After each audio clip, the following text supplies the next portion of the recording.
So let's go and talk to the great Spike Lee. Spike, thanks for the time. Really appreciate it. I'm here. Hey, you got your new movie coming out today. Are these nerve-wracking days, Spike? With the opening day, it's on the Five Bloods on Netflix, starting to stream today. Or are you excited to see everybody finally get to see it? It's like giving birth. You got 9 months or longer making it happen, and now it's out the embryo. Out. I know it's a crazy analogy, but when my films come out, it's like giving birth, and happy to speak today. The Five Bloods, I'm very happy the way this film turned out, and it streams today on Netflix. Well, that's awesome. I definitely can't wait to watch. I know Leroy's excited about it. He's a big fan of yours and all your work. So thanks for joining us today. Much appreciated. Go ahead, Leroy. So, Spike, one of the reasons why I've always been a big fan is because, as kids, and I'm just a little bit younger than you, all your movies had a message, and you weren't just watching a movie to be entertained, you were learning about things. So, one of the few books that I've ever read was Malcolm X, and that was because I saw Malcolm X. And there's a couple of movies that I saw and watched before then. And I was thinking, do you go into all these movies and think, you know what, this is what's going on in society, I want to give my views on it, and boom, I have a movie? Or it just kind of happens that way? Because all your movies have somewhat of a message of what's going on in society. Very good question, and thank you. And the answer is a combination of two. It's not really like I've been doing films for 40 years. I'm on fourth decade. It's not like everything is the same. So it really depends on the subject matter. But with this film that just came out today, we're doing a lot of teaching in it. We're dropping in knowledge, wisdom, all types of stuff, pointing out, shouting out historical figures that, we really aren't taught in schools. Like, for example, there's a scene where Chadwick Boseman, Mr. Black Panther, he's his squad leader, and he's telling his Bloods is the term that black soldiers called each other in Vietnam. It has nothing to do with the gang. They call each other Bloods. And he's telling these guys who don't know that the first person to die for the United States of America in the war was a black man. His name was Crispus Attucks, and he died the American Revolutionary War at the Boston Massacre. So and his point is that black people are fighting for this country from the very beginning. And jump ahead, we see these guys, these brothers who were very, very young, shipped halfway across the world to fight in the moral war in Vietnam. Leroy was asking because, sports-wise, one of the big tie-ins during that war was Muhammad Ali giving up his title. Yes, I mean, the film begins with Muhammad Ali. Does it? And he says, I'm not going to say the N-word, he says, ain't no Viet Cong call me the N-word. That's how the movie begins. How do you think that would? How do you think something like Muhammad Ali? We were asking this earlier in the show. How do you think that would go today? What do you mean by go? Like, how do you think Muhammad Ali, who was the biggest sporting figure in the world back then, giving up his career and all that? Muhammad Ali would be on. I mean, we're talking about he was in later years, but he would be on the streets marching with everybody else today. And the thing about people forget about Muhammad Ali, he was saying stuff about the Vietnam War way before it was popular. At one time, he was the most hated man in the United States of America was his stance on the war. He got stripped of his heavyweight title. So over the years, they've glamorized him, but at one point it wasn't like that. And he stood out on his morals and scruples, and he paid a price for it. We're talking to Spike Lee here on the show. Now, Spike, down here in Miami, obviously, long-time Heat-Knicks rivalry Don't for the do longest it. time. I just got to ask. Okay, so I know that, I was seeing some of your quotes that you're not so pleased with the Knicks right now, and James Dolan making it hard. Can I just say something? Sure. Where you guys calling from, Miami? Yeah, we're Miami. Hey, I just remember Allen Houston making that layup. Come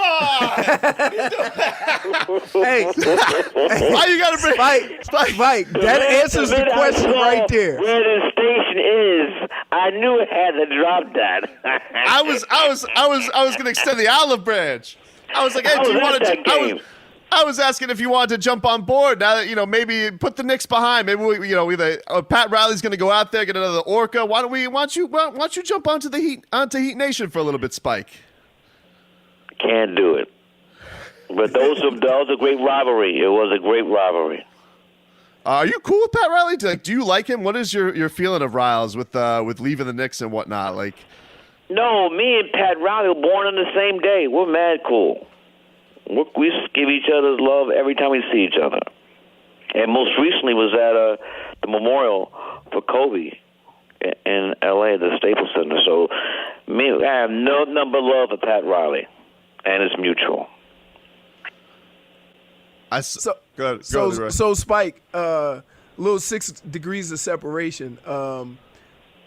My roommate in college, we played in the same backfield, was Jared Bunch. And Jared Bunch, when he played for like a couple, he got drafted in the first round by the Giants, and then when he got done, which was very short because he thought he was Barry Sanders and he wasn't, but that's a whole nother story. He got into acting, and so he called me one time and said, "Hey man, I'm in this movie. I'm in a Spike Lee joint. You got to come check it out." And he was in Best Man. And so I'm wondering. Oh, that was my cousin's film. It wasn't my film. Oh, okay. All right, because they have okay. My cousin's name is Malcolm Lee. Okay. Now my question is this: when you see all these early movies that you made, there's a lot of people that now are just big time. I'm talking big time. Have you ever come across one of these actors early on in their career and say, you know what, this guy's going to be a star, this lady's going to be a star? Okay, that's an easy question to answer. Jungle Fever was Halle Berry's first film. Yep, I remember that. Do the Right Thing was Martin Lawrence's first film. The late, great Robin Harris's first film. Do the Right Thing was... it's too many to. Right. No, I'm always trying to carve out, a couple of spots in my films for young talent. And here's the thing, though. There's a lot of talent out there, but people need a shot. People need a platform. So I understand that, and I still continue to do that till today. We're talking to Spike Lee now. Spike, there was I saw some rumors that you might be going that Zion Williamson is a candidate to be in a new He Got game. What about? No. Let me set the record straight. If I do He Got Game 2, he will get an audition. No one's just going to be handed a role. Okay. Well, I got. How about you give an audition to young Heat star Bam Adebayo? He's got the cool name. Can he act? I don't know. I'll ask him next time. Whenever we're allowed to get in front of these guys when the season resumes, I will definitely ask him. But I think he's got the high fly down. He's got the good look. He's hilarious during interviews. That's different, man. A blossoming role. I don't think he'll overtake the role like Zion will. Like everybody will be like, "Oh, that's." If I do this film, we will be very thorough with who gets an audition. Were you shocked at Ray Allen? The same way we were with He Got Game. Right. Were you shocked that Ray Allen ended up being the guy? Were you surprised that, hey man, this guy could really act? Or you kind of had to. I didn't know, but Ray he has like 4 or 5 auditions. And look, I'm gonna be honest. There were guys in the league that didn't even want audition. Just said, "Put me in a movie," and I wasn't doing that. What's that process like? Do you make him do a scene, and then like what level do they have to be for you to say, all right, I can work with this? I got to see something. I got to see some. Also got to see dedication, because when we shot, I was asked whoever's going to play the part of Jesus Shuttlesworth was going to have to give me their whole off season. Oh, yeah, that's great. Ray Allen did not.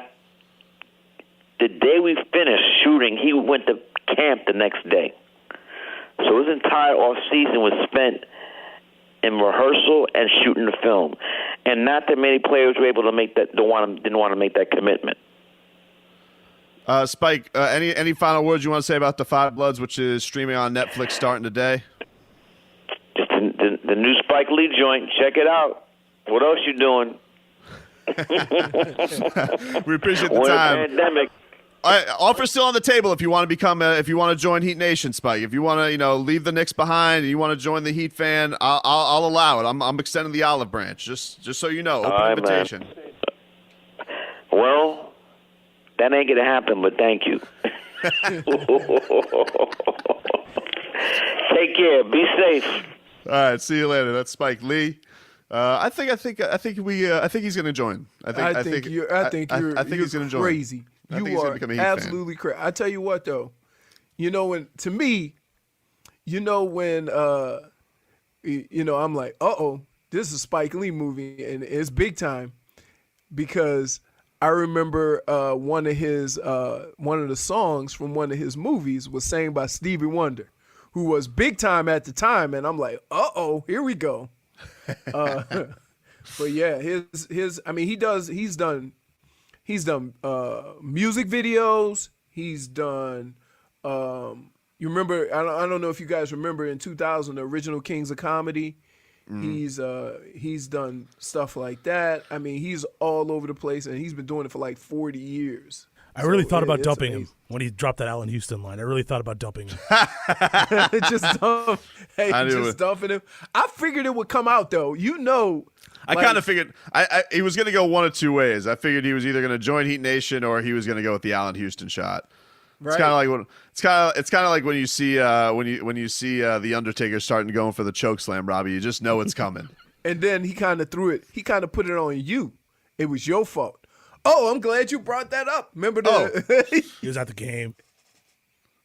I think Bam should get the role, though. Like, honestly, if you go with Zion Williamson for He Got Game, everyone's gonna be like, "Oh, that's Zion. He's gonna overtake the role." Like Ray Allen wasn't the biggest star in the world, so I think you put a blossoming, charismatic Bam Adebayo as the next Jesus Shuttlesworth. I feel like he can slide into the role just fine. Right. Overtake Zion Williamson. Maybe all we gotta do is just make sure Bam's got the acting chops. Right. Well, you know what? I didn't want to get into the Knicks thing because I think if you're a fan, and dude's been a fan for a long time, I think you withstand the stuff that makes your team look bad because you're a fan. Yeah, and you can tell even as much as he probably hates James Dolan's ass right now, like he still has those great memories that those things don't wash away. And that's how I feel like with the Marlins and Loria, it would be like, yeah, I hate Loria's ass, but like I root for the team. I don't know what to tell you. It's a tortured life. I think us as Heat fans. I'm wondering, would you rather have a long history of being terrible and then a stretch of being successful, or would you rather be successful first, like early in your youth, and then when you finally get a chance to really enjoy your franchise or your team and your favorite sport, then they suck? You see what I'm saying? Because Spike, he's always been able to, he's had those seats forever. But what if he was, as a kid, he was a fan, and then when he finally hit it big time and could buy those seats, the Knicks sucked? Well, I don't know. He's gone. Because I have it the opposite way. The Saints were terrible my whole childhood. And then as soon as I left, right, to go to college, then they became competitive. Well, I feel like if you go through struggles early on, and then once they become good again, you're gonna appreciate the greatness much more. Whereas if you start right after they get like newborn Patriots fans, all they do is win all the time. They're gonna go through the hard times. Now they might be too spoiled and they might not go through the bad times.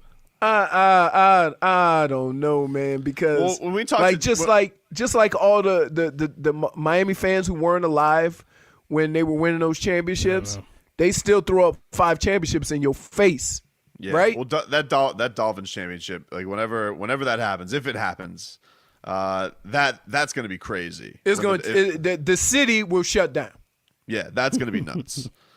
Because, the Heat were an expansion team, but it's probably actually what is it? That's 2006, so that's 16 years. That's not that bad. 18, yeah. 18 years of having to wait for a championship, and then you're right back at it a few years later. And the Marlins, they won their championships pretty close together. But the years between championships were so bad, right. So bad. It was, but now it just feels, it feels kind of hopeless. It feels hopeless. Now, hopefully, it gets back on track because that charlatan is off in his gondola somewhere with his Picassos. But it feels like there's no way out right now. All right, we will take a break. Thanks again to Spike Lee for joining the show.